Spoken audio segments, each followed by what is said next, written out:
Les chevaux sont sous les ordres et pour la première fois le départ est donné à l'autostart. Les chevaux sont partis. Salut Pierre. Bonjour Marc. On aborde ce dernier épisode, Pierre, dans lequel on va parler de la désespérance de vie et on va parler du monde des courses, dont les coulisses sont pas souvent connues, mais c'est là que le pire concerne nos amis les chevaux. Tu commences ce chapitre en ayant un petit mot gentil pour la chaîne Equidia. Qu'est-ce que tu racontes ? La chaîne Equidia, il suffit de voir ce qu'elle déverse. Alors évidemment, elle le fait avec beaucoup de couleurs, une belle présentation, mais il suffit d'aller à l'envers du décor, dans les coulisses du monde des courses, pour se rendre compte que c'est extraordinairement affligeant.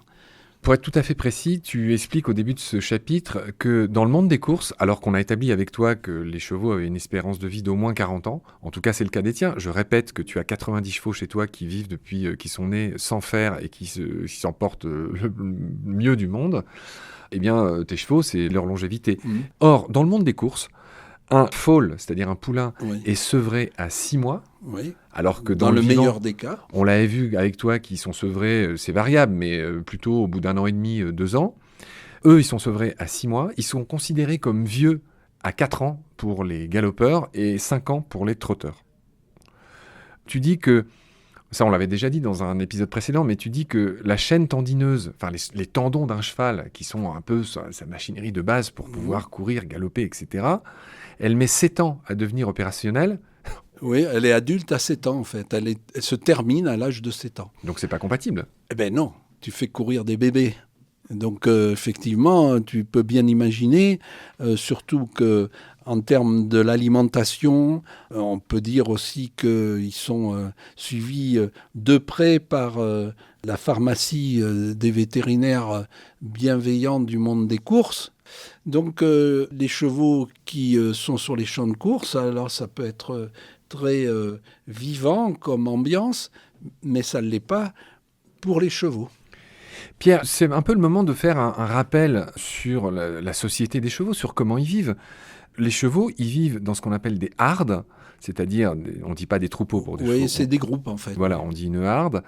Ce qui se passe en général, c'est qu'il y a un mâle dominant qui s'appelle l'étalon. Oui. Mais ce qu'on sait peu, c'est que ces groupes de chevaux sauvages, en tout cas dans la préhistoire et tout ça, ils étaient menés par une jument, une femelle matriarche. Ah non. L'imagerie est toujours là, c'est-à-dire que on a d'abord eu l'imagerie populaire, comme quoi c'était le fier étalon qui menait la troupe. Et puis après est arrivé, peut-être il y a une corrélation, le féminisme, et on s'est dit non, mais c'est une vieille jument qui mène le groupe. Tout ça, c'est un peu un copier-coller de la dominance, du leader. Il nous faut, pour nous les humains, toujours avoir une référence par rapport à un dominant, à un leader. Mais ça ne se passe pas du tout comme ça. Dans les groupes, suivant les situations, et même pour les humains, il y a un leader. Je prends souvent cet exemple quand je fais les formations. Je dis, vous voyez, là, je suis en train de parler, c'est moi le leader. Seulement, si j'ai un accident cardiaque et qu'il y a un toubib dans l'assistance, je ne suis plus le leader. La situation a fait que la prise en main de cette situation peut varier suivant le contexte. Et pour les chevaux, c'est la même chose. C'est-à-dire que dans les groupes, il y a un certain savoir qui appartient à chaque élément du groupe et que suivant les situations, c'est un tel ou un tel qui prend l'initiative. Seulement, on fait toujours de l'anthropomorphisme parce que nous, humains, on a toujours besoin d'avoir un référent leader. Pierre, quelques chiffres pour bien comprendre le contexte. J'avais dit dans un épisode précédent qu'il y avait un peu plus d'1 million de chevaux en France, 60 millions dans le monde. Oui. C'est fou, c'est pas tant que ça finalement. Non, ça a chuté puisqu'en fait, autant il était indispensable à l'époque des grandes villes. À l'époque, et que même à chaque fois qu'il y avait un problème d'épidémie ou autre chez les chevaux, c'était l'économie complète d'un pays qui pouvait sombrer. Et autant maintenant, ça y est, on n'a plus besoin de lui, donc on est service minimum. Pendant toute la première partie de la grande époque de l'industrialisation de tous nos pays, les chevaux transportaient à peu près tout. il transportait aussi les personnes avant l'invention de l'automobile et sa généralisation. Et un peu comme beaucoup d'animaux, il a fait les frais, ou je dirais plutôt qu'il a plutôt profité il a été en gros mis au rebut. Chômage technique, un peu comme le pigeon voyageur, comme beaucoup d'autres animaux. Mais il avait une importance capitale. L'architecture de beaucoup de villes, de toutes les villes en fait, a été d'abord prévue pour laisser passer les fiacres, les cochers, les coches. À Paris, par exemple, il y a plein d'endroits où on voit devant les portes cochères. Pourquoi elles s'appellent comme ça ? Pour ça. Il y a des espèces de deux gros, je ne sais pas comment dire, cônes. Deux gros cônes en pierre qui servaient à empêcher les coches de se détruire. De verser. Ça ripait le long en rentrant sur un côté. Voilà. Et en fait, la roue, elle chassait du bon côté grâce à ces cônes. Et c'est pour ça qu'il y a ces espèces de grosses pierres devant les portes cochères qui portent encore une fois ce nom-là. Donc on comprend l'importance des chevaux. Donc j'ai dit un peu plus d'1 million de chevaux. Il y a à peu près un peu moins de 3 millions de cavaliers en France. Je rappelle que en France, c'est le premier sport féminin en nombre de licenciés. Et le 3e sport. C'est le 3e sport olympique. Toujours pareil, en nombre. Je parle de l'équitation, bien sûr. Donc voilà, j'ai dit 1 million de chevaux. Il y a quand même. Alors, on avait dit qu'il y avait 400 000 chevaux de selle, 220 000 poneys, mais il y a 180 000 chevaux de course, les fameux pur sang. Ils ne sont pas plus purs que les autres. Hein. Oui, en tout cas, ils sont élevés assez fins. Oui. Pour finir le tableau général, Pierre, je rappelle que le PMU fait 835 millions de bénéfices en 2023, c'est 2% de plus que l'année précédente. Et je rappelle que les enjeux tournent autour de 10 milliards. C'est-à-dire qu'il y a 10 milliards d'euros qui sont pariés en France. C'est un à la hausse là, depuis 2023. Oui. En comparaison, on voit que le budget de la région Occitanie, c'est 3,5 milliards. Pierre, j'avais parlé de la durée de carrière étonnamment courte des chevaux de course qui sont vieux et donc réformés à 4 ans. Alors, pas toujours réformés, mais au moins ils sont considérés comme étant vieux, déjà passé l'âge de 4-5 ans. Qu'est-ce que ça veut dire ce terme bizarre qui m'a l'air d'être un nouveau paravent sémantique, c'est-à-dire une manière de ne pas dire les choses ? Ça veut dire quoi, réformer ? Ils les ont épuisés, donc la performance n'est plus là. Donc dès qu'un cheval de course n'est plus performant, il est mis au rencard. C'est tout. Alors ça j'avais compris, mais ma question c'est qu'est-ce qu'ils deviennent ? Alors qu'est-ce qu'ils deviennent ? C'est bien ça la question. Il faut savoir que soit c'est l'euthanasie, ou c'est la réforme au fond d'un pré, mais c'est pas rentable de garder un cheval. Donc c'est souvent l'euthanasie, voire la boucherie. Tu dis déjà que les courses est le premier fournisseur de viande chevaline en France, dans ton bouquin. Peut-être pas exactement le premier, puisque en fait les chiffres changent, puisqu'on a vu que les gens mangent de moins en moins de viande de cheval.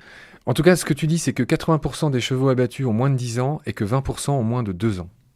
Sont mis au rencard, parce qu'ils ne sont pas efficaces. Comme on en fait naître beaucoup plus, qu'on va en garder et qu'on fait de la sélection, forcément, on élimine, c'est par élimination. Pierre, donc tu vas nous rappeler quand même le chemin de croix qu'est la vie d'un cheval de course. Tu vas nous dire exactement de quoi il souffre. Et après, j'aimerais bien que tu expliques aussi le fait qu'il y a 50 000 professionnels en France qui travaillent autour du cheval, tout confondu. Tu dis, toujours pareil, je cite ton livre, que les vétos ne sont là que pour masquer la douleur. Ben oui. Quelle douleur qui vient d'où ? Forcément, quand on met un cheval à l'effort très jeune, alors qu'il n'est pas encore adulte, on peut bien comprendre que la structure ne résiste pas. Donc s'installe la souffrance. Il faut bien que le cheval dans lequel on a investi beaucoup d'argent puisse continuer à concourir. Et donc c'est là qu'interviennent les vétérinaires qui n'hésitent pas à faire des infiltrations et compagnie pour que ça continue à fonctionner et que l'investissement qui a été fait sur un cheval devienne rentable, quoi qu'il en coûte au cheval. Est-ce que tu peux me refaire le tableau de quoi ils souffrent exactement ? Ils vivent dans des box ? Ils vivent dans des box, ils sont nourris d'une façon qui ne correspond pas du tout à leur système digestif. C'est-à-dire avec des granulés ? Des granulés principalement, ou des céréales sèches, alors que le système digestif est dans l'incapacité totale de les gérer. Tu me disais tout à l'heure que quand quelqu'un te propose de t'amener un cheval pour une sorte de cure de régénération, de jouvence chez toi, tu leur dis non, il va mourir. Ben oui, parce que si tu veux, souvent les chevaux sont addicts au sucre, puisque l'agroalimentaire s'est débrouillé pour mettre dans les granulés, pour rendre appétant cette nourriture qui ne correspond pas aux chevaux, on met une drogue qui est plus dure que la cocaïne, qui s'appelle le sucre. Et donc, ces chevaux sont addicts, et quand ils arrivent chez nous, c'est terminé. Donc, il faudrait contrôler un sevrage, et puis leur système digestif a été tellement dégradé qu'ils n'arriveront pas à survivre pour 2 raisons. D'abord, un cheval qui n'a pas été habitué à capter sa nourriture, qui a été dépendant de l'humain pour se nourrir, il ne le sait pas. Il nous est arrivé de recevoir des chevaux qui étaient incapables de boire dans un ruisseau. Il a fallu leur apprendre avec un seau que c'était de l'eau. Et donc, il y a des chevaux qui ne boivent pas du tout au ruisseau, alors que nos chevaux, ils sont complètement dans l'indépendance alimentaire. Ils choisissent l'eau qu'ils doivent boire. On voit bien que si on propose un seau d'eau du robinet, ils refusent de la boire, nos chevaux. Ils ont bien compris quelle était la qualité de l'eau courante dans les divers ruisseaux. Et la dépendance alimentaire pollue déjà la relation qu'il y a avec les chevaux. Il faut bien comprendre, ce cheval qui est dans son box, qui attend ses 3 repas par jour, des fois même 2, il faut se mettre à sa place. Il se dit, mais quand est-ce que le nourrisseur va venir ? Et puis pour proposer le même type de nourriture tout au long de l'année. Comment un cheval, un individu, quel qu'il soit, pour nous humains ça serait la même chose, ne peut pas déprimer et quelque part en vouloir. Ils sont très sympas les chevaux, parce que comment ne pas en vouloir à cette relation qu'on instaure de dépendance alimentaire qui pollue complètement la relation qu'on peut avoir avec un individu. Pierre, on parlait tout à l'heure pendant le repas de ça, de la fameuse dépendance alimentaire. Une fois de plus, tu compares avec ce que toi tu fais ici. Encore une fois, c'est pas des discours creux ce que tu fais, c'est ce que tu fais depuis plus de, je sais pas calculer, mais 50 ans ici, quasiment 50 ans. C'est-à-dire que toi, tes chevaux, vous ne les nourrissez jamais. Non, ils ont leur indépendance alimentaire. Il y a une grande différence entre se nourrir et être nourri. C'est complètement différent puisque on comprend bien que le cheval ici, chez nous, il a une proposition florale tellement intéressante qu'il va aller choisir, suivant ses besoins, tel type de nourriture ou d'autres. Je les vois, par exemple, changer de circuit dans la montagne pour aller manger un champ de framboisiers, par exemple, ou alors, au moment où la réglisse de montagne est très nourricière, ils vont gagner ces territoires où se trouve la réglisse. Donc ce sont eux qui vont choisir. Ils vont choisir s'ils ont besoin d'un anti-inflammatoire, peut-être ils vont aller manger les feuilles du noisetier. S'ils ont envie d'un peu de peps, ils vont aller manger les bourgeons des bouleaux. Voilà, ils savent. Ce savoir, il se transmet de la mère au poulain. Et quand un cheval arrive ici, s'il n'a pas ce savoir, il est perdu et ça va mal se terminer. Oui, tu parles du savoir collectif des troupeaux. Alors, on va rester un peu là-dessus, sur comment vivent tes chevaux. Tu dis aussi qu'il y a un savoir collectif dans un troupeau, c'est pas juste des machines. Je rappelle que tes chevaux travaillent, il y a un partenariat. Et c'est vrai qu'avec cette coquinerie qui me caractérise, je t'ai dit tout à l'heure, je t'ai demandé, mais qu'est-ce qui gagne ? Tu me parles de partenariat, mais qu'est-ce qui gagne tes chevaux ? Je te repose la question. Alors, effectivement, il gagne le fait d'être apportable, mais ça, c'est pour moi intellectuellement pour me rassurer. Il est évident que nous, les humains, on est les gagnants de cette relation. Parce que les chevaux, eux, ils ne demanderaient qu'une chose, c'est qu'on ne monte jamais sur leur dos et qu'ils vivent simplement leur vie. Seulement, dans ce partenariat, c'est rendu possible, ils nous font confiance. L'intelligence collective du troupeau, elle gagne d'année en année, on le comprend bien, puisqu'il y a de plus en plus de savoir, je le vois. Je parlais du territoire où ils savent trouver la nourriture qui leur correspond, mais pas même par rapport à nous. C'est-à-dire qu'il est de plus en plus aisé pour nous de monter sur le dos du cheval, parce que pour eux, ils doivent se le dire entre eux, c'est rien d'apparemment, c'est ce qui pourrait me rassurer, mais de dramatique. Nous, on s'attache véritablement, même si on monte sur leur dos, de ne pas les épuiser ou de ne pas mettre les choses en place qui pourraient dégrader leur physique ou leur mental. Et c'est là qu'il y a différence, puisque dans un centre équestre où, par exemple, il y a un piquet de 20 chevaux, ces 20 chevaux, ils vont travailler même si l'individu cheval n'est pas en forme à tel ou tel moment. Et donc, c'est là qu'arrivent souvent les accidents et les problèmes. Il y a 1000 choses à dire. On va rester un peu sur ton troupeau pour voir à quel point la différence est éclatante avec les centres équestres ou encore pire, le milieu des courses dont on n'a pas fini de parler. Tu m'as dit que toi, ton métier, c'est d'accueillir des groupes de jeunes qui viennent faire des randos à cheval pendant une ou plusieurs semaines. Et tu m'as dit qu'ils sentaient l'état de dynamisme des groupes, s'il y avait des problèmes ou pas, et qu'en fonction de ça, ils étaient plus ou moins dociles, plus ou moins sympas, et que quand il y a un groupe qui fonctionne pas, comme c'est le cas en ce moment, eh bien, ils font exprès d'aller mettre les cavaliers dans les branches, ce genre de choses. Ben oui, le cheval n'est pas un imbécile, donc il comprend bien l'ambiance générale. Il suffit que le groupe ne soit pas complètement épanoui, même si ce sont des professionnels, puisqu'en fait, moi, je les considère autant physiquement que mentalement professionnels, puisqu'ils acceptent que des groupes d'individus inconnus leur montent sur le dos et qu'ils puissent les balader. Ce sont des éponges, ils sont en capacité de comprendre si tel ou tel individu ou tel groupe est vraiment sympa, tranquille, ou si vraiment il y a des problèmes, eh bien, ils vont rentrer dans cette histoire, ils ne vont pas être bien eux-mêmes. Pierre, on a aussi parlé avec toi, quand on a préparé l'émission, de renforcement positif. Alors moi, je suis prof de plongée, Oui. et c'est vrai que dans la méthode qu'on m'a invité à suivre, j'étais dans le système PADI, qui est le système états-unien, il est d'usage de toujours bien renforcer quand un étudiant réussit quelque chose, quand il réussit à vidanger son masque, quand il réussit tous les exercices qu'il doit faire pour avoir son diplôme, on le renforce, on lui serre la main, on lui sourit, on lui dit que c'est bien, etc., etc. Toi, tu m'as parlé du renforcement positif, en gros du système good cop, bad cop, comme on dit. Tu m'as aussi parlé de zone d'inconfort. J'aimerais que tu me répètes ce que tu m'as dit concernant ce système-là, qui est pervers aussi. Oui, alors on comprend bien, ou certains comprennent bien que dans ce monde équestre, il y a des choses qui ne vont pas. Donc on essaie de trouver les solutions. Mais pour véritablement trouver une solution conforme, il faudrait revenir au cheval. Toutes ces méthodes éthologiques qui recyclent des standards, c'est-à-dire qu'on a la méthode par exemple clicker et qu'on donne une récompense au cheval quand il se comporte bien. Un clicker, c'est un petit truc qui fait un bruit. Voilà, on fait un clic.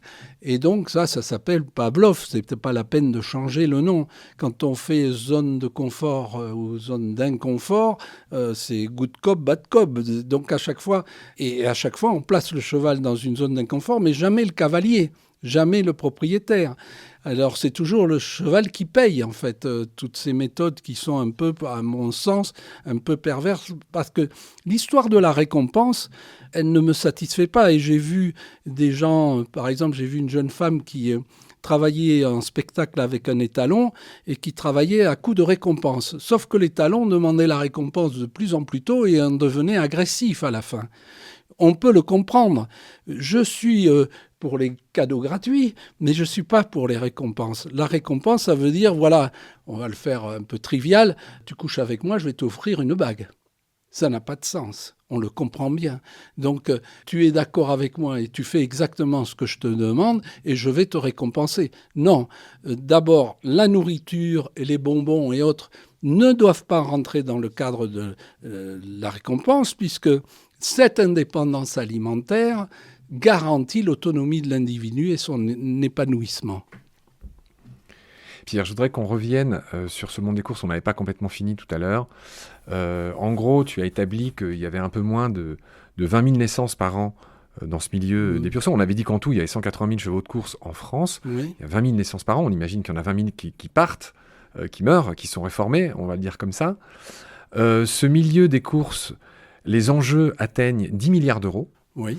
On imagine, je ne sais pas si tu peux me confirmer, qu'à peu près la moitié revient aux joueurs. Donc oui, effectivement, sur 10 milliards, il y a 6 milliards qui reviennent aux joueurs. Bon, et ce qui est fou, c'est que ce milieu hippique, ce milieu du PMU, ce milieu des courses, reverse généreusement, tu dis dans ton bouquin, ça a peut-être changé depuis, mais il y a quelques années en tout cas, 200 000 € pour la retraite de ces chevaux, qui en plus sont souvent refourgués à des gens qui n'y connaissent rien.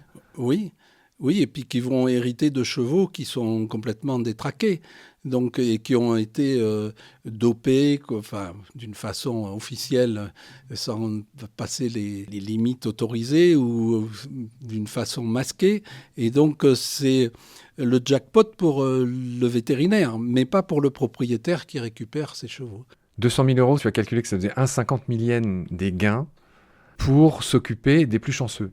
Parce que la plupart d'entre eux deviennent des steaks. Ce qui t'amène à cette phrase, il y a un certain nombre de punchlines qui sont très intéressantes, que j'admire dans ton livre. Tu as écrit « Le noble compagnon d'hier est devenu dès le lendemain le steak à l'insu de sa jeune cavalière. » Oui, exactement. Et ça nous fait une transition vers ton tout dernier chapitre qui est magnifique. Dans ton dernier chapitre, tu choisis de conjuguer tout au féminin parce que tu te demandes, tu poses la question, ingénument, est-ce que la femme ne serait pas l'avenir du cheval ? Puisqu'on a déjà vu que plus de 80% des licenciés en France sont des femmes. Et donc c'est pour ça que tu conjugues le dernier chapitre de ton livre, et je trouve que c'est une très bonne idée, dans ce grand débat sur l'orthographe, ce qu'il faut accorder au féminin quand c'est un pluriel des deux genres, etc.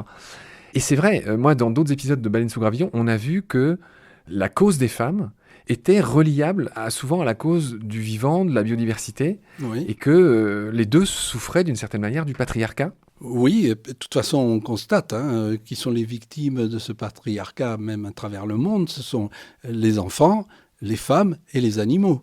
Donc, dans ce chapitre, oui, moi j'aimerais plutôt aller vers la liberté de la conjugaison ou de l'accord, c'est-à-dire que suivant le moment, le thème, la sensibilité, on soit libre de le conjuguer au masculin ou au féminin. Comme ça, on décèlerait aussi la sensibilité de l'auteur des phrases. Et c'est pour ça que j'ai voulu faire une rupture en disant, ben voilà, ce chapitre, il sera conjugué au féminin. Dans ce chapitre, il y a encore d'autres formules où tu parles de ce lien entre les femmes et les chevaux. On avait déjà eu l'occasion de dire avec toi que dès qu'on monte dans les niveaux, qu'on arrive aux Jeux Olympiques, à ces très grandes compétitions, il y a de plus en plus d'hommes parce que c'est le faire-valoir. Tu as dit que pour les hommes, le cheval était plus un faire-valoir, l'équivalent d'une Ferrari. Bien sûr, c'est à grands traits qu'on le fait, tout le monde n'est pas comme ça. Mais que les femmes visent autre chose avec un cheval. On l'avait déjà dit, ça. Oui, c'est une partie d'elle-même. C'est ça la différence. C'est pour les femmes, l'animal, l'autre individu, fait partie d'elle-même. C'est elle qui enfante d'ailleurs, donc il n'y a pas de secret là-dessus. Mais alors que pour l'homme, le mâle, c'est plus un prolongement de lui-même, ce qui était une grosse différence. Dans ton entreprise, dans Équilibre, j'ai vu qu'il y avait quasiment que des... Ça se confirme, il y a je ne sais pas comment dire, les monitrices. Oui, mais il y a aussi des garçons. Ah, mais là, les deux que j'ai vus hier, c'était des femmes. Oui, mais ceux qui viennent sur des histoires d'intendance, de préparation de chevaux, ce sont des garçons. Non, il ne faut pas non plus fixer une règle stricte de genre. On le sait, chacun a sa part de féminité, de masculinité. Donc, effectivement, il faut plus s'inquiéter quand on recrute dans notre entreprise. C'est plus une histoire de respect de l'autre qui passe au-delà du genre. Ça ne veut pas dire qu'on nie le genre. Ça veut dire qu'il y a un critère plus important qui s'appelle le respect. C'est une industrie, on l'a dit, 700 000 cavaliers qui font régulièrement du cheval en France, 150 000 tonnes qui sont consommées de granulés, tout ça, ça a un prix, ça a un coût, ça a un intérêt. Et tu parlais des maréchaux ferrants, je ne sais pas combien il y en a, mais il y a 330 vétérinaires équins en France. Dans ton livre, tu dis qu'ils sont là pour masquer la souffrance des chevaux, en tout cas des chevaux de course. Bien sûr, tout le monde n'est pas à mettre dans le même panier, mais même les vétérinaires, on l'a vu au long des épisodes, ne sont pas formés sur cette histoire de fer, ils ne font que perpétuer. On le comprend, c'est l'allopathie, et on est là pour traiter les effets et pas les causes. Donc effectivement, tout le monde sait un peu faire.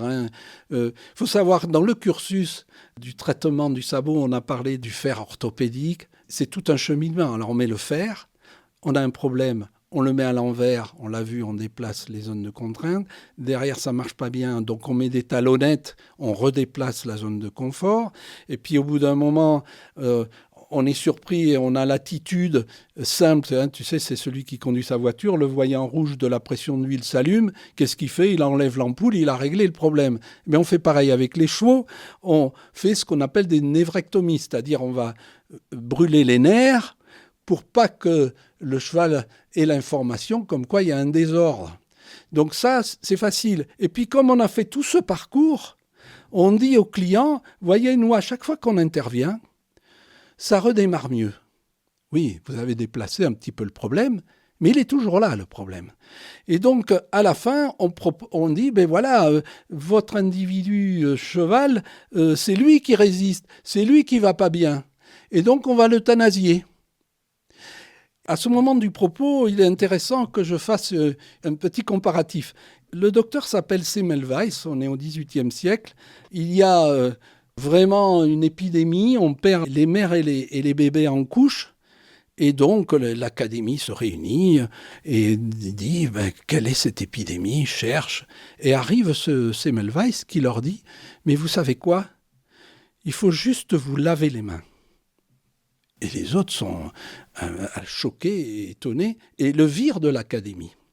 Seulement, on comprend très bien que ces toubibs qui sortaient des écoles de médecine où ils avaient tripoté des cadavres et après allaient accoucher, eh bien évidemment, il n'y a pas photo. Et qu'est-ce qui se passe ? C'est qu'aujourd'hui, dans tous les hôpitaux, il y a écrit « Lavez-vous les mains ».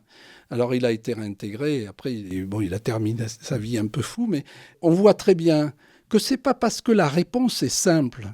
C'est-à-dire, quand j'explique, voilà, se faire fait des dégâts, on peut me dire « oui, mais c'est assez simple, voire simpliste », que ce n'est pas vrai. On peut prendre d'autres exemples. Il y a un gastro-entérologue qui, comme ça, par hasard, découvre qu'il y a une bactérie qui s'appelle Helicobacter pylori, qui se loge dans l'estomac et qui est responsable en fait des ulcères. Il se présente devant l'Académie, pareil, et il dit, vous savez ce qu'on raconte là depuis des années, que c'est le stress qui fait les ulcères, c'est pas vrai, c'est une bactérie. Les autres, ils disent, mais non, mais tu es complètement malade. Il le vire. Au bout d'un moment, il en a marre. Qu'est-ce qu'il fait ? Il montre, vous voyez, j'ai pas d'ulcère. Je bois Helicobacter. J'ai un ulcère. Prix Nobel en 2005. Ce qui veut dire, d'abord, que il n'a aucune gloriole à en tirer. Il l'a découvert par hasard. C'est un peu l'histoire Fleming. Eh bien, il se trouve qu'il y a des parcours de vie, et moi je m'inscris, où il y a des hasards qui font que un physicien rentre dans cette histoire du monde équestre. C'est un hasard complet. Je n'étais pas destiné du tout. Et en plus, je suis complètement vierge parce que je n'ai jamais vu de chevaux avant d'arriver ici. Et ces deux éléments vont faire que mon observation, elle va être simple. Ce n'est pas parce qu'elle est simple qu'elle est simpliste. Pour autant, je ne me compare pas à celui qui a reçu le prix Nobel, restons calmes. Mais ce que j'avance, ce sont des faits. Très bien Pierre, le moment de la conclusion arrive. J'ai déjà dit que tu avais proposé que la femme soit l'avenir du cheval. Pareil, il y a des très jolis mots à la fin de ce livre. Tu dis que l'équitation n'est pas un sport de combat. Et c'est vrai que le fait de débourrer, je ne sais pas si on en a parlé, le fait de débourrer un cheval, les chevaux n'ont pas besoin d'être débourrés. Tu peux peut-être... Ils ne sont pas bourrus. Ils ne sont pas bourrus, les chevaux. Donc le débourrage, voilà. Donc l'équitation, tu dis que ce n'est pas un sport de combat. En tout cas, c'est une mauvaise façon d'envisager ce rapport avec ce noble compagnon. Il est, durant toute sa vie, incarcéré. Il est fer aux pieds, comme un prisonnier, comme un galérien. On a déjà vu l'histoire des clous. Il y a deux animaux sur Terre qui sont cloutés, les chevaux et Jésus-Christ. Ce n'est pas un délinquant, ce n'est ni un dominant ni un dominé. C'est ce qu'on a vu au fil des épisodes avec toi. Et que toi, tu essayes de faire primer la connaissance et le respect. Toi et moi, on s'est presque engueulé quand j'ai raconté les robes des chevaux. Oui, m'en veux pas. Non, je t'en voudrais jamais. Je m'as tellement appris. Mais c'est juste pour dire que la connaissance, c'est pas que les robes des chevaux. Je comprends que tu aies réagi comme ça. Parce que c'est vrai que c'est très superficiel. Oui, tu l'as vu tout à l'heure. Carole, ma compagne, qui a passé toute sa jeunesse avec les chevaux. Elle connaissait les robes, mais elle n'avait jamais vu un naviculaire. Ouais. Alors qu'on lui parle de la maladie naviculaire. On précise aux auditeurs que pendant le repas, tu as sorti une petite mallette. Tu as tous les os du cheval. On a vu les 3 phalanges, des 3 doigts là, qui sont tout petits. Je rappelle que les 3 phalanges du doigt du cheval commencent au niveau du boulet, c'est-à-dire très proche du sol. Oui. Ce qu'il y a avant, c'est l'équivalent. Les métatarses et métacarpes. Bien comprendre, quand je fais cette réflexion, c'est un peu épidermique, c'est parce qu'il y a des priorités qu'on doit mettre en avant pour les cavaliers et les cavalières. On ne peut respecter un individu que quand on le connaît un minimum. Et là, on s'attache aux robes. Oui, c'est bien, mais ça devrait être à la fin pour moi. L'essentiel n'est pas là. L'essentiel, c'est, voilà, vous avez un individu en charge. Qu'est-ce qu'il doit manger? Comment il doit vivre? Comment il se déplace? Voilà. On va prendre un autre exemple, puisque tu sais que je suis attaché à la physique. Tout le monde observe que le cheval, quand il se repose, parce que le bureau d'études nature avait décidé qu'il se reposait debout, principalement pour pouvoir, à la moindre alerte, pouvoir décoller. Tout le monde a remarqué que le cheval, quand il est en position de somnolence, lève un postérieur. Et donc, on peut se dire, mais comment ça se fait ? Qu'est-ce qui se passe ? Pourquoi ? Il y a une loi mathématique que tout le monde connaît, qu'on a appris quand on était donc, au lycée ou même avant, c'est que par 3 points non alignés passe toujours un plan. Parce que dans le bureau d'études, qu'est-ce qu'ils se sont dit ? Ils se sont dit, qu'est-ce qu'on fait pour respecter cette règle des 3 points non alignés pour que ce soit dans un plan, c'est-à-dire pour que le cheval puisse être posé sans problème ? On fait un cheval à 3 pattes ? Ils ont dit non, c'est pas possible, on ne sait pas faire, on ne sait pas synchroniser un nombre impair. Je vous en mets 2, je vous en mets 4, je vous en mets 8, je vous en mets 1000, mais je ne peux pas vous en mettre 3. D'où l'idée de lever le postérieur pour avoir les 3 appuis, les 3 points qui seront toujours stables. On le sait, quand on va au restaurant, qu'il y a une table à 4 appuis, on demande souvent à ce qu'on nous mette un carton parce que ça ne passe pas forcément par un plan. En revanche, le tabouret à 3 pieds, lui, il est toujours stable. Et donc, on voit qu'à chaque fois, la physique s'invite dans les solutions biologiques. Et la solution qui a été trouvée pour le cheval qui doit se reposer debout, on a levé un appui, on est allé même plus loin, puisque on a bloqué les articulations, ce que j'appelle le brevet la guiole, c'est-à-dire qu'il y a un petit cran d'arrêt, on va passer les détails, on le retrouvera dans le livre, pour que justement ce cheval dépense 0 énergie, puisque c'est toujours le but de la nature, c'est d'être le plus rentable possible, la moins dépensière possible, et quand le cheval se repose, il dépense 0 énergie. Évidemment, ça marche un peu moins quand on a mis une interface entre le sol et le sabot, qui s'appelle le fer. Très bien, Pierre. Le moment est solennel. J'arrive à ma toute dernière question avant de rendre l'antenne, comme on dit, cher Pierre. Je te pose la question traditionnelle. Et là, pour le coup, je te prends vraiment au dépourvu parce que tu t'y attendais pas. Qu'est-ce que tu penses du titre du podcast dans lequel tu es invité, Baleine sous gravillon ? Qu'est-ce que ça t'évoque ? Je ne te cache pas qu'au début, ça m'a surpris. J'ai trouvé ça un peu incongru. Je ne voyais pas trop la relation. Et puis, je vais tricher un peu. Je suis allé chercher un peu l'explication. Et ça m'a paru avoir du sens. Oui, il se cache sous chaque gravillon une nécessité d'être vigilant. Voilà, c'est comme ça que j'interpréterai ça. C'est-à-dire que c'est une attention de chaque instant. Il ne faut pas lâcher l'affaire, comme on dit. C'est-à-dire qu'on a de multiples exemples autour de nous qui font qu'on doit bien réfléchir à la situation. Voilà. Et donc, c'est ce que ça m'inspire. Pierre, j'envoie un bisou par les applis interposées à Clara Arnaud, qui est celle qui m'a signalé ton existence et celle de ton livre. Je pense que toi aussi, tu l'aimes beaucoup. Hier, tu l'as même composé une petite chanson. Non, c'était une petite bluette de fin de soirée. Et pour lui faire plaisir, je vais la mettre maintenant.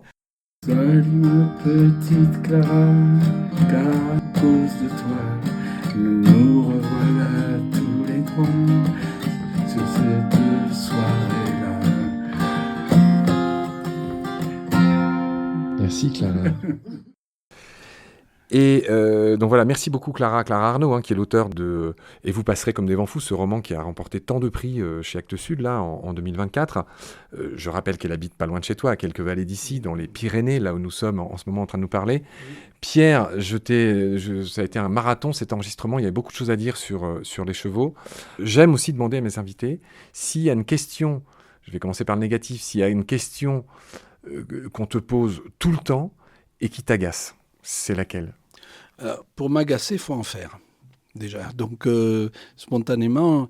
la robe des chevaux, on l'a déjà vu, la robe des chevaux, oui, ça t'a la agacé. robe des chevaux, voilà. Tout ce qui pourrait avoir trait à l'artificiel sur le cheval, en fait. Alors que c'est pas plus compliqué d'expliquer les fondements et de prendre son temps à expliquer les fondements. Alors, vu qu'on l'a fait pendant des heures, je me sens un peu moins coupable.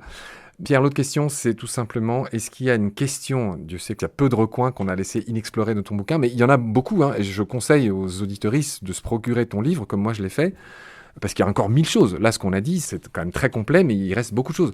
Notamment, je signale l'existence d'un memento impertinent à la fin de ton livre, dans lequel j'ai appris 1000 choses. Et alors là, tous les copains naturalistes, même juste tous ceux qui s'intéressent au vivant, tu expliques c'est quoi le bézoard, je ne dirais pas ce que c'est volontairement, tu expliques c'est quoi Beatless, tu parles même des bousiers, Tu parles de l'effet Coanda. Alors là, c'est vraiment génial. Monty Roberts, tu as dit un mot sur lui tout à l'heure. Tu expliques ce que sont les fanons chez un cheval et non pas chez les baleines. Il y a des poils, tu l'as expliqué dans un des épisodes.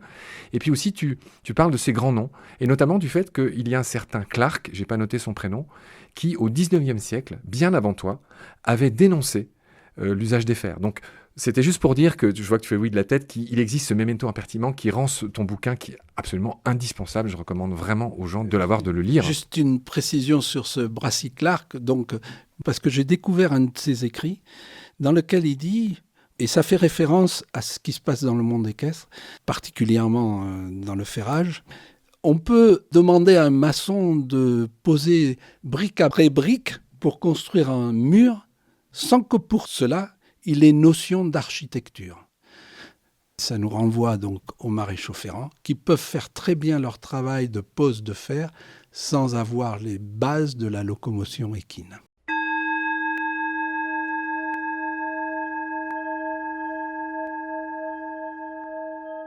Marc. Pierre, pour finir cette série, cet épisode, il y a un certain nombre de trésors, de pépites que tu m'as offertes hors micro, car toi aussi tu es récalcitrant, tu es aussi coquin, tout comme moi parfois. Et ces pépites, je les ai quand même notées et je voudrais qu'on revienne dessus, parce qu'elles sont toutes, je trouve, extrêmement édifiantes, passionnantes. La première, c'est que inévitablement, quand on parle de chevaux, enfin moi en tout cas, je pense à ce film incroyable, L'homme qui murmurait à l'oreille des chevaux, qui est sorti en 98, si je dis pas de bêtises, avec Robert Redford, Christine Scott Thomas, et c'est le film qui a révélé Scarlett Johansson. Ce film est tiré d'un roman qui était sorti 5 ans plus tôt, en 95, et qui racontait effectivement l'histoire de ces cow-boys incroyables qui murmurent à l'oreille des chevaux. J'ai lu dans un article que vous aidiez les propriétaires qui ont des problèmes avec leurs chevaux. Non, j'aide les chevaux qui ont des problèmes avec leurs propriétaires. Et moi, très naïvement, quand on a commencé cet entretien, il y a maintenant de nombreuses heures, j'ai fait référence à ça, je t'ai dit, es-tu un de ces hommes qui murmurent à l'oreille des chevaux ? Et là, tu m'as avoué hier que ça t'avait un peu fait chier, parce que c'est vraiment une espèce de gros poncif. Et j'aimerais que tu reviennes là-dessus, parce qu'il se trouve que tu as accueilli chez toi un chuchoteur. J'aimerais que tu me racontes comment ça s'est passé. Oui, alors déjà, il faut remarquer que le premier qui a inspiré le film dont tu fais référence, c'est Monty Roberts. Et ce Monty Roberts ferrait les chevaux. Donc déjà, tu comprends un peu ma distance par rapport à ce genre d'approche. Ensuite, avoir la prétention de chuchoter ou de murmurer à l'oreille des chevaux, ça voudrait dire que les chevaux sont tellement à notre écoute que c'est nous qui avons à leur apprendre des choses en leur chuchotant. Moi, je me place dans la position inverse, puisque depuis que je suis ici, les chevaux m'ont énormément appris dans mes relations à l'autre. Tu as dit que tu les écoutes. Je les écoute, et je les observe. Et si je suis devenu ce que je suis aujourd'hui, c'est grâce aux chevaux. C'est pas moi qui allais expliquer aux chevaux un certain nombre de choses. Parce qu'il faut comprendre qu'on a des différences complètes. D'abord, ceux qui prétendent connaître leur langage. Tu fais allusion à ce chuchoteur qui est venu nous voir ici et qui se prenait comme cheval. Qui était états-unien, précisément. Voilà, qui se prenait vraiment pour un cheval. Il grattait le sol, il baissait la tête, il hennissait, enfin... Et il lance le défi d'approcher tous les chevaux du monde. Et bien, je lui ai dit, écoute, c'est simple, tu vas nous montrer. Et comme je connais, même s'ils sont une centaine, les chevaux de la maison, je lui ai évidemment, d'une façon un peu maligne, indiqué une jument. À Marine. À Marine. Et je lui ai dit, écoute, approche-la. Et je la connais à Marine. Parce qu'il se trouve que dans le lot des chevaux qui sont ici, il y en a qui n'ont pas envie d'être montés et qui n'ont pas envie de participer pleinement à notre partenariat, et on n'insiste pas, c'est comme ça. Elle joue d'autres rôles dans le troupeau, peut-être même le rôle du dissident, et pourquoi pas dans un troupeau. Donc, évidemment, au bout de 3-4 heures, la pluie venant, on a arrêté l'expérience parce qu'il n'a jamais pu l'approcher. Donc, ça a des limites, effectivement, et puis on ne lance pas des défis imbéciles, surtout en étant sûr que l'autre va répondre à notre attente. Et ça, c'est presque une leçon philosophique. Même pour nous, intra-espèces, on peut comprendre qu'on n'a pas le droit de lancer un défi qui engage un autre. Et ça me paraît être important, puisque dans le monde du cheval, on se croit tout permis. Pierre, anecdote toujours, tu as croisé un éthologue, un autre spécialiste des chevaux, australien cette fois. Lui aussi, tu lui as joué un sacré tour. Raconte l'histoire. Mais oui, parce que quand on se dit éthologue et qu'on évolue avec des chevaux ferrés... Je rappelle qu'un éthologue, c'est quelqu'un qui étudie le comportement. Oui. C'est un biologiste qui étudie le comportement animal. Oui, enfin, surtout, il prétend lui aussi que il peut mener tout type de relation avec tous les chevaux. Et il en fait une recette. On s'est croisés, c'était dans un lieu qui s'appelle La Sens. Et là, il y avait une dame qui avait un superbe cheval et qui avait des cloches. Alors les cloches, c'est un appareillage qu'on met au-dessus du sabot. Et innocemment, parce que je suis un peu malin, comme tu as dit, ou un peu joueur, je lui demande pourquoi elle met des cloches. Et elle m'explique que c'est parce que son cheval se marche sur les pieds. Et je lui dis, mais quand même, il est imbécile, votre cheval. Comment il se marche sur les pieds ? Vous marchez sur les pieds, vous ? Elle me dit non. Et après, je lui explique pourquoi il se marche sur les pieds. Il se marche sur les pieds parce qu'il est ferré. Et pas Sandy Booth, qui est le fameux éthologue chuchoteur. Voilà. Et effectivement, ça dure pas longtemps parce qu'il comprend qu'il y a un problème. Et lui-même, quand je le vois d'ailleurs marcher à côté de son cheval, tête basse, qui regarde où il met les pieds puisqu'il est ferré, il lui-même attaque en talon. On a évoqué comment nous nous déplacions. Donc le cheval et lui-même ne sont pas en conformité éthologique ou de la locomotion ou de l'observation qu'on peut faire des choses. Il faut bien comprendre que les chevaux ont leur univers et que nous avons le nôtre. Et qu'avec notre jugement et notre intelligence, on a la prétention de juger les comportements et l'intelligence des chevaux. Je vais prendre un seul exemple. Excuse-moi Pierre, parce que j'ai toujours pas compris celui d'avant. L'Australien, tu l'avais raconté tout à l'heure. En fait, tu l'as fait remarquer au début de manière faussement ingénue. Tu lui as dit, mais attends, mais ton cheval, il baisse la tête. Pourquoi il baisse la tête ? Oui, mais justement, il a conclu en disant, écoutez, vous vous occupez de la locomotion, moi, je m'occupe d'éthologie. Mais non. La vraie éthologie, c'est le comportement global du cheval et ses impératifs biologiques. Donc, il baissait la tête parce qu'il fallait qu'il regarde où il marche, puisque... Il était ferré. Il est ferré, bien sûr. Il y a déjà un fait majeur qu'il faut bien observer. Il y a des espèces qui aménagent leur espace pour vivre. Et il y a des espèces qui utilisent leur espace pour vivre. Le cheval utilise son espace. On a parlé d'espace, donc il a besoin d'espace. Et il l'utilise au mieux. Nous sommes une espèce, comme les oiseaux, les castors ou autres, qui aménageons notre espace. Donc déjà, la vision du monde est complètement différente. Je donne cet exemple factuel parce qu'il faut être un peu humble dans cette histoire. Et comprendre que le cheval, il a sa vie, nous avons la nôtre. Je reste persuadé que le cheval est plus sensible à notre comportement que nous le sommes envers le sien. Rien à ajouter, Pierre. Alors, toujours pareil, anecdote extrêmement éclairante, tu m'as parlé de Thierry Lhermitte. Mais oui. Là, ça mériterait de la carotte, par exemple. Ouais, c'est bien. On leur demande de faire des choses élémentaires, sauf qu'il faut arriver à leur faire comprendre que c'est ça qu'on voudrait qu'ils fassent.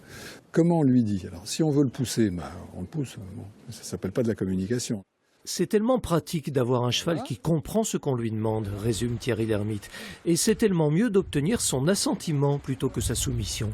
L'acteur, ici en l'occurrence l'amoureux des chevaux, anime régulièrement ce genre de stage dans toute la France. Détendu, bienveillant, Thierry Lhermitte semble très heureux de murmurer son enseignement à l'oreille des stagiaires. Ouais, bien. Tu m'as raconté une anecdote très savoureuse concernant Thierry Lhermitte, qui lui aussi a des chevaux et que tu as rencontré. Oui, un jour, il m'a appelé pour que je voie son cheval. Ce qui était bizarre d'ailleurs, c'est que souvent dans les écuries, c'est difficile pour les gens qui veulent avoir un autre regard sur le cheval, et entre autres ne pas les ferrer, parce qu'il y a la pression totale de l'écurie qui fait que c'est très compliqué à assumer. Et là, il faut s'appeler Thierry Lhermitte pour pouvoir avoir un cheval pas ferré dans une écurie avec des chevaux ferrés. Bon, cette chance. Mais la pression reste forte quand même. Quand Thierry Lhermitte nous explique qu'il fait de l'équitation liberté et qu'il est dans un cercle en ferraille, on n'a pas tous les deux la même notion de la liberté. Et donc, effectivement, on part de ce fameux cadre noir qui est hyper contraint, qui est le modèle, et dès qu'on donne un peu plus d'espace, on appelle ça liberté. Non. Il faudrait prendre dans l'autre sens, c'est-à-dire regarder les chevaux qui sont certes en liberté surveillée comme ça peut l'être ici, et regarder quand on se met dans un petit cercle avec des hautes barrières en fer, qu'on a encore du progrès à faire. Incarcéré, fer aux pieds, comme les galériens, tu dis dans ton Oui, livre. exactement. Mais tu m'as pas éclairé sur cette peur qu'avait, enfin ce respect, je ne sais pas comment dire, cette inhibition qu'éprouvait Thierry Lhermitte face à Rochefort. Tu l'as pas raconté. Mais oui, parce que pour lui, c'était le modèle.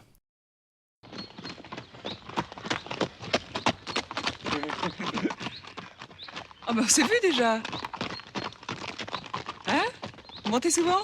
Tous les jours depuis des années, vous. On voit, ça fait 4 ou 5 ans seulement. Vous avez dû commencer gosse, alors.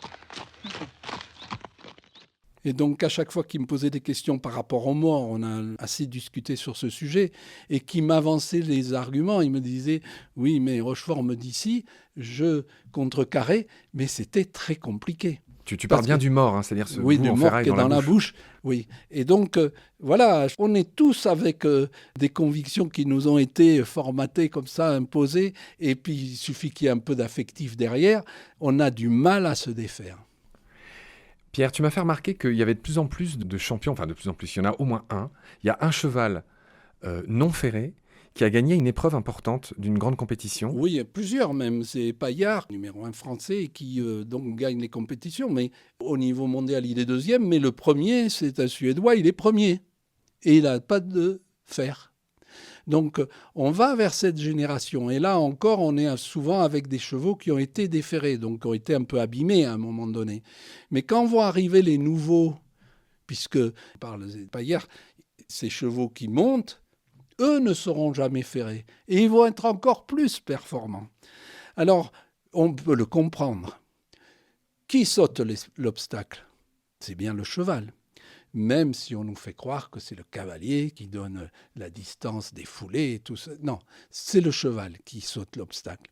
Et plus sa locomotion, plus sa sensibilité sera performante, meilleur il sera, y compris en compétition. Encore une anecdote, cette fois-ci dans un autre domaine que le CSO. Alors CSO, c'est une abréviation que j'ai apprise en travaillant avec toi, mais c'est le concours de saut d'obstacle. Hein. C'est de ça que tu parles, c'est là qu'on évoquait les champions que tu as dit. Il y a une autre championne qui est venue te voir, et cette fois-ci, c'est dans le domaine de l'endurance. Raconte-nous ce qui s'est passé. Là encore, on va voir qu'il y a des enjeux économiques.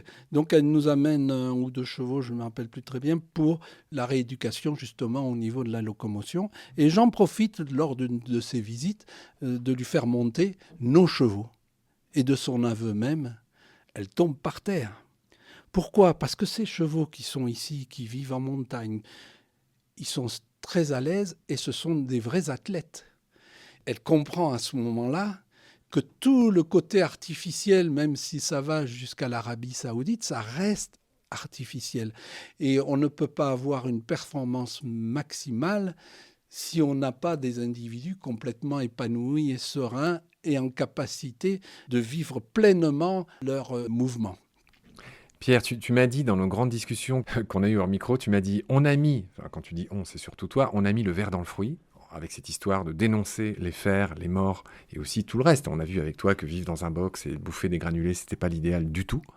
Tu as dit qu'on avait mis le ver dans le fruit, tu as dit, ça me brise le cœur, mais tu as dit que tu ne verrais pas le changement, le basculement de ton vivant, mais tu m'as aussi dit que c'était inéluctable, que c'était imparable, qu'en effet, on l'a vu avec toi au fil des épisodes, il y a des vétérinaires, il y a des maréchaux ferrants, il n'y en a aucun qui, une fois qu'il a vu concrètement ce que tu fais avec tes chevaux ici, qu'il a lu ton livre concrètement, qui, au lieu d'essayer de détruire, enfin, de contrecarrer le message, s'en prend, comme on s'en prend à toi, là, avec toutes ces insultes, tu n'as pas tout raconté, mais il y a des gens qui ont menacé de te pendre par les couilles, pour être tout à fait concret, qui t'appellent à minuit pour te dire ça, oui, juste parce que tu expliques très concrètement qu'il faut arrêter ces bêtises. Oui, on peut comprendre que les maréchaux ferrants s'inscrivent dans les compagnons du devoir. Donc le compagnonnage, c'est quand même une structure forte, qui a du sens. Et arriver et dire « attention », et j'ai des témoignages de Maréchaux Ferrand qui, après avoir lu le livre, me dit « mais on m'a raconté n'importe quoi pendant mes 3 ans d'études ». Donc, effectivement, je comprends que ça puisse leur poser quelques problèmes. Mais ce n'est pas en attaquant le messager que le message va disparaître. Ce n'est pas en me menaçant d'envoyer les impôts, m'empêcher de dormir la nuit, que la locomotion équine va changer. Donc, cet aspect factuel devra être admis, ça va prendre du temps, certainement que je ne verrai pas le bout de cette histoire, mais effectivement, c'est inéluctable. L'affaire est tellement claire. Où est le problème ? C'est un problème sociologique, c'est plus un problème de science, c'est plus un problème technique, c'est un problème essentiellement sociologique. Et comme je l'ai dit, les allumeurs de réverbères, ils ont changé de métier quand l'électricité est arrivée. Tu m'as dit qu'il y a plein d'entraîneurs aussi qui sont persuadés que c'est ta méthode qui est la bonne, en tout cas la plus naturelle, la plus respectueuse des chevaux, mais vu qu'il y a beaucoup d'argent là-dedans, tu m'as dit qu'un cheval qui coûte 100 000 €, personne ne veut prendre le risque de le déférer. Oui, et même je vais t'avouer une chose, avant de démarrer la médiatisation de ce que j'avais fait comme observation et comme travail, j'ai voulu m'assurer que j'avais rien oublié parce que ça me semble tellement énorme que je me suis dit, j'ai dû oublier quelque chose, il doit y avoir une notion qui m'échappe. Et c'est pour ça que je suis allé voir tous les corps de métier et donc les entraîneurs à Chantilly, ailleurs, que j'ai croisés. Et j'ai vu qu'ils n'avaient pas d'argument à m'opposer, hormis le fait que simplement, ils comprenaient ce que je disais. Le fait de changer le process, c'était trop de risques par rapport aux sommes engagées. À l'industrie. Voilà. Et donc, là est notre problème. Et c'est pour ça que dans cette 3e édition, j'ai renforcé un peu le côté sociologique. C'est-à-dire, autant sur le fait qu'on observe que tous les gens qui s'intéressent au cheval, donc à son mouvement, à son déplacement, il n'y a pas de physiciens. Il y a des vétérinaires, des biologistes, et il y a des maréchaux ferrants qui font très bien le travail du fer, et il y a des agronomes, mais quand on prend par exemple le conseil scientifique du fameux IFCE, l'Institut français des chevals et de l'équitation, il y a 0 physicien, alors qu'on parle de mouvement. Et ça, c'est très surprenant. Ça veut dire que si jamais on met un physicien dans l'histoire, ou plusieurs physiciens dans l'histoire, qui vont démonter cette histoire de locomotion équine, expliquer clairement, comme je tente de le faire, comment un cheval, ça marche, de fait, ils vont être contraints de dire « faut arrêter de ferrer ». Et donc, ça ne peut pas se faire du jour au lendemain parce que c'est un marché tel que le mettre à ce niveau, ça serait très compliqué. Je vais juste compléter mon propos.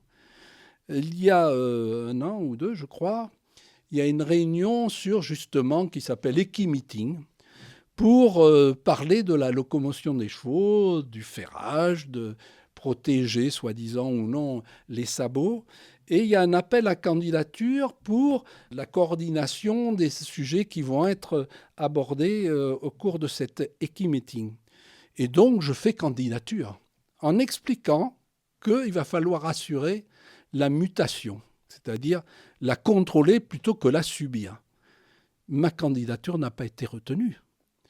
Et donc, on va à un moment donné avoir toutes ces professions qui vont devoir subir un changement. Plus grave encore, laisser la place à d'autres intervenants, alors que, comme je l'ai dit, les maréchaux ferrants sont en mesure d'intervenir auprès des chevaux parce qu'ils ont un savoir-faire, les gestes, tenir le cheval. Bon. Sauf qu'à un moment donné, il ne faudra plus planter des clous. C'est juste ça qui va être différent. Et donc, c'est étonnant qu'à chaque fois que je me présente, on dit non. Je pose mon dernier bout de papier. On a enfin fini. J'ai vraiment envie de te remercier du fond du cœur. Ben, merci à toi. Tu m'as appris 1000 choses. Mon admiration face à ce livre, vraiment, vraiment très sincère. Et surtout que tu l'as expliqué, tu es parti de rien. Enfin, c'est vraiment un ingénieur mécanicien qui est venu se balader dans le monde du cheval, qui fait ça depuis 50 ans.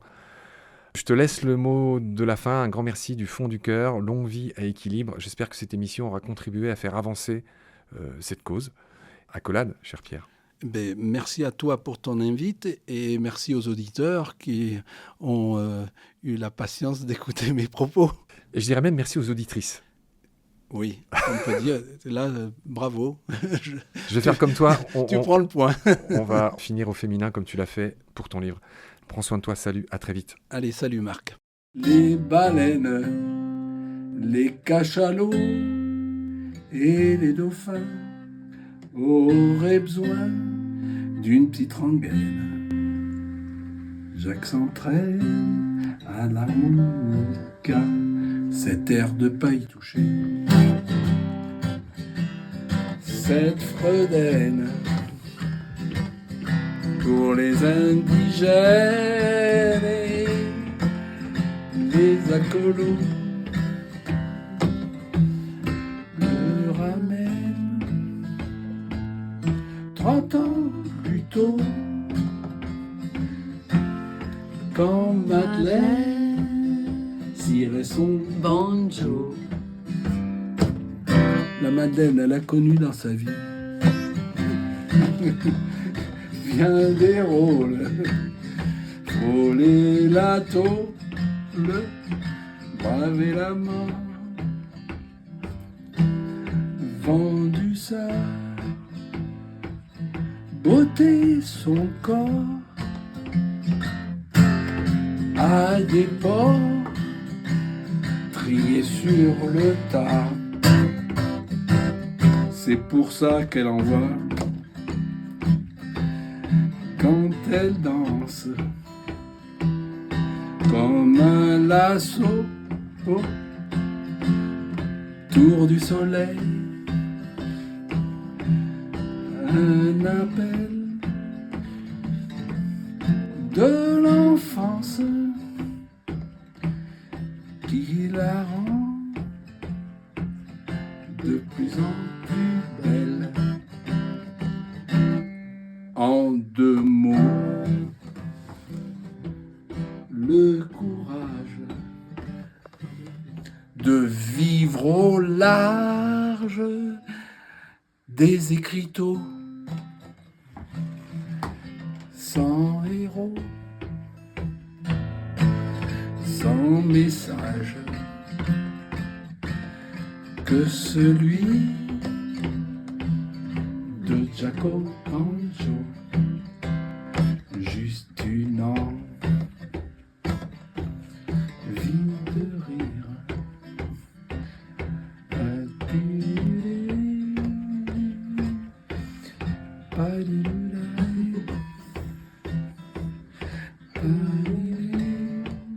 Tu la connais cette chanson? Alors non, et je te remercie. Mais... Tu sais quoi? Le jour de la mort de Jacques Higelin, je l'ai diffusé sur le net, sans héros, sans message, que celui de Jaco Banjo. C'est-à-dire, à part la musique, ne suivait rien que de tous ces messages et de ces écriteaux, là, restés au large. Un hommage à Jacques. Et c'est un hommage à Jacques Higelin. Merci Pierre.